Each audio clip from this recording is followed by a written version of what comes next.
मोर प्रिय ओडिशार भाई भौणी माने मोर समस्त को सारस्वत प्रणाम। मो ना अनंत किशोर दास, ग्राम मध्यमपड़ा, ब्लॉक राजनगर, जिला केन्द्रापड़ा, ओडिशा। मु मोर स्वरचित एक कविता आपणक सम्मुखरे उपस्थापन करुछि, जार शीर्षक धुआं। ना एबे उठुची धुआं भात हांडी चुली, ना धान उषा हांडी तलु। एबे ये सब धुआंर पदोन्नति हेछि। एबे ये सब धुआंर पदोन्नति हेछि गाँ छक बजार चाहा दुकान को।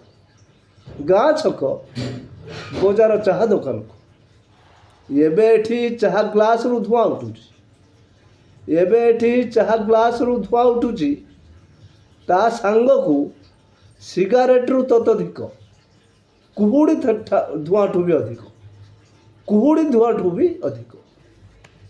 एबे एठी गाँ ठू आरंभ करी बजार सहर रास्ता रे सिगारेट धुआं, गुटका छेपर बहलिया आवरण रु कैंसर धुआं घूरी बुलुची। गुटका छेपर बहलिया आवरण रु कैंसर धुआं घूरी बुलुची। गरीब दुर्बल खटिकिया छाती की खंडिया खाबरा करुची। मिलई जाउची तो शरीर श्मशान रु उठुथिबा धुआं। मिलई जाउची तो शरीर श्मशान रु उठुथिबा धुआं।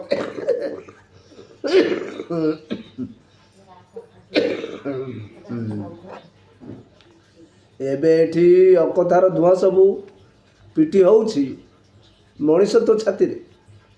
एबे एठी अकथार धुआं सबू पिटी होउछि मनीष तो छाती रे।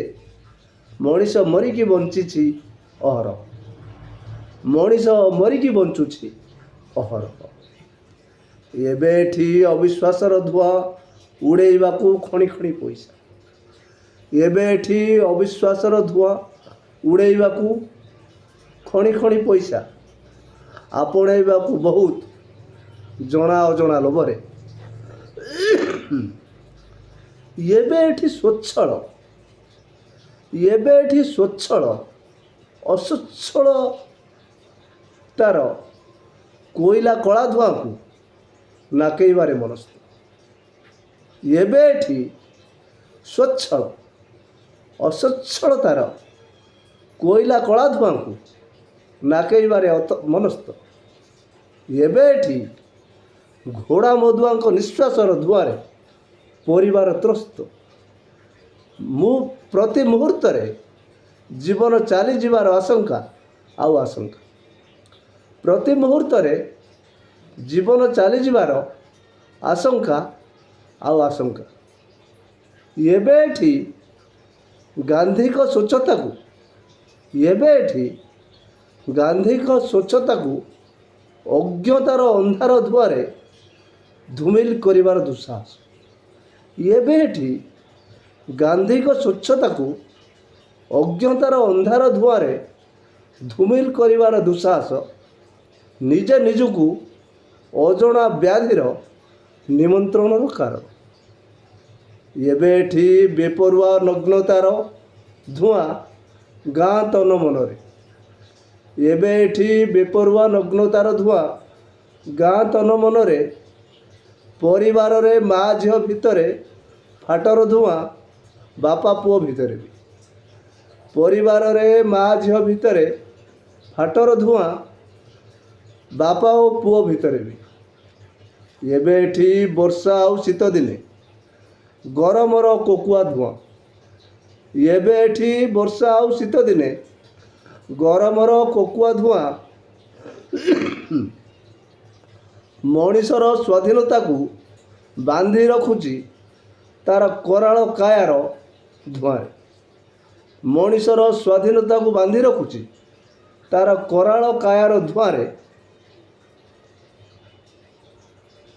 एबे एठी निर्वाचनी अशुद्धतार रूप। ଏବେ ଏଠି ନିର୍ବାଚନୀ ଅଶୁଦ୍ଧତାର ଧୂଆଁ, ଘରେ ଘରେ ଛଦ୍ମବେଶୀ ଗୃହଯୁଦ୍ଧ, ଘରେ ଘରେ ଛଦ୍ମବେଶୀ ଗୃହଯୁଦ୍ଧ କୁରୁକ୍ଷେତ୍ର ଯୁଦ୍ଧର କାରଣ ହେଇଛି। ଏବେ ଏଠି ଏତେ ସବୁ ଅସାମାଜିକ, ଅସହ୍ୟ କଳା ଧୁଆର ବାଦଲ ମଣିଷ ମୁଣ୍ଡରେ, ଏବେ ଏଠି ଏତେ ସବୁ ଅସାମାଜିକ, ଅସହ୍ୟ କଳା ଧୁଆର ବାଦଲ ମଣିଷ ମୁଣ୍ଡରେ। କେମିତି ଏସବୁ ହଟିବ? କେମିତି ଏସବୁ ହଟିବ? ସନାତନ ଧର୍ମକୁ ପାଥେୟ କଲେ, ସନାତନ ଧର୍ମକୁ ପାଥେୟ କଲେ, ଜୀବନ ବଞ୍ଚିବାର ପଥ ଆପଣେଇଲେ, ସନାତନ ଧର୍ମକୁ ପାଥେୟ କଲେ, ଜୀବନ ବଞ୍ଚିବାର ପଥ ଆପଣେଇଲେ। ନମସ୍କାର।